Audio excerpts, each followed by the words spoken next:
This morning, pumping my gas, minding my own business, and this car pull up on the side of me.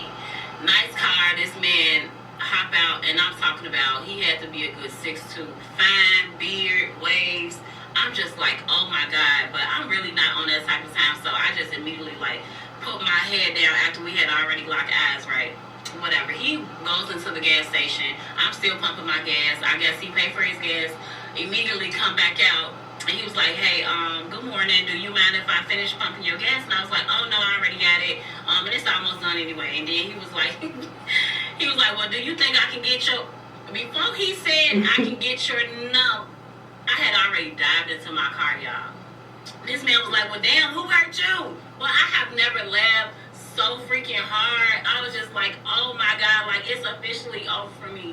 When I tell you I don't want to talk to nobody, it's so bad. But we both just sat there and just laughed for like another 30 seconds. So I don't know why I left off that, but we still laughing or whatever. And then he was like, well, why can't I get your number? Are you single?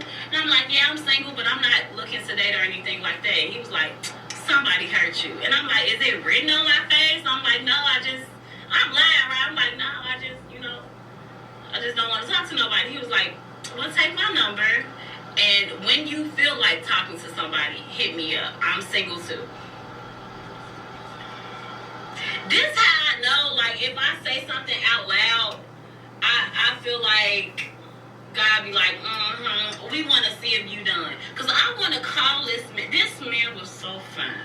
I want to call this man so bad, but I know I'm not going to do it because I don't even want people to find me attractive anymore. Like, I know this sounds crazy, but I don't want to talk to nobody. I don't want to go out on dates. No, we're not finna be texting all day. I don't want to be on FaceTime. Like, I can't, because I want to call this man because this man was fine. And I know you think I want to call him.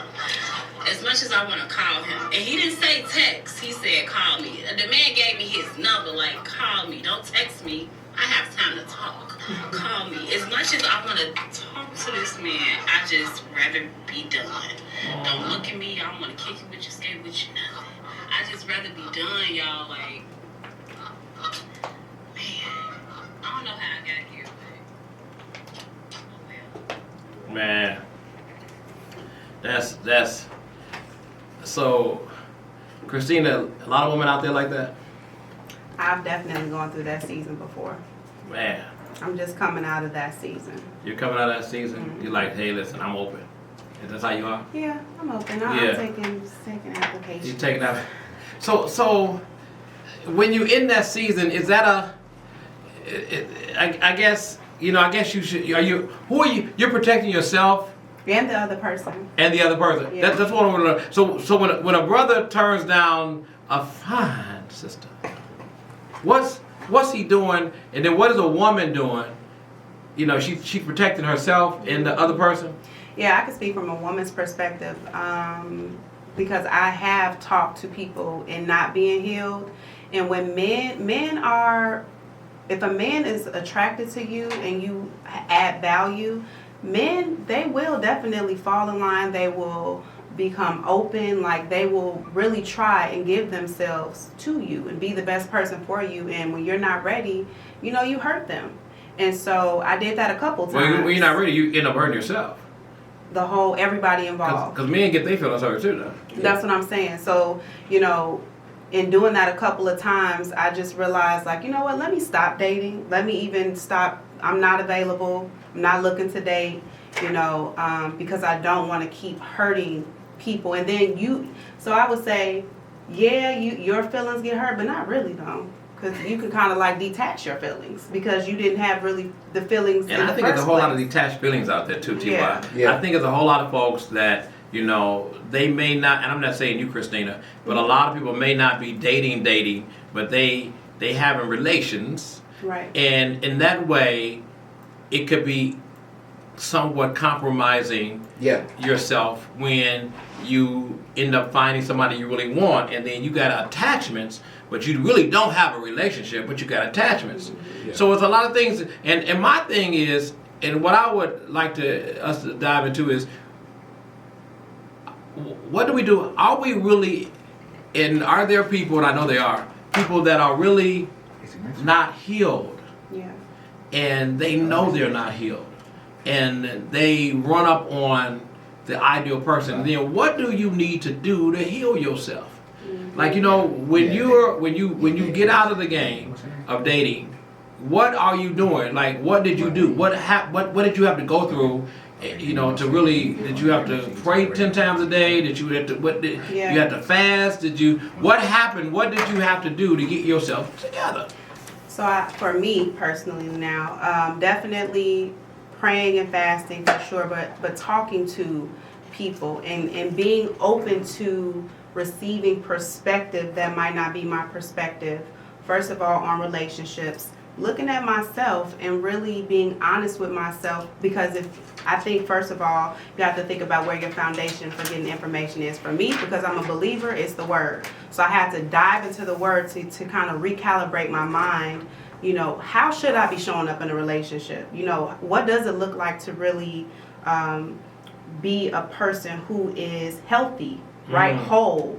Because the Word talks about a lot about being whole. When you're finding a partner, you're not part of yourself. You know, you're not a broken person, but you're a whole person. So what does wholeness look like? You know, well, wholeness looks like you can be kind, you can be gentle, you can be patient, you can add value, you can love on somebody, you can be triggered by things but not bleed on that person, but be able to effectively communicate your emotions. For a very long time, I could not communicate my emotions. Like emotion, like what? Literally, like if I was disappointed or hurt, you know, I couldn't necessarily communicate what I was feeling. I just knew I didn't feel good, so I would just cut the ties and kind of block people. And, you know, you see me out in public, you would think I never met this person a day in my life. Could a past hurt stop you from communicating your feelings? Yeah. Because you don't want to be hurt like that. You know the vulnerability of it. Right. And I think to take a deeper dive into that, for me, I didn't grow up in a household that was very expressive of emotions at all. I didn't see that with my parents. I didn't see it in a healthy way, is what I'll say.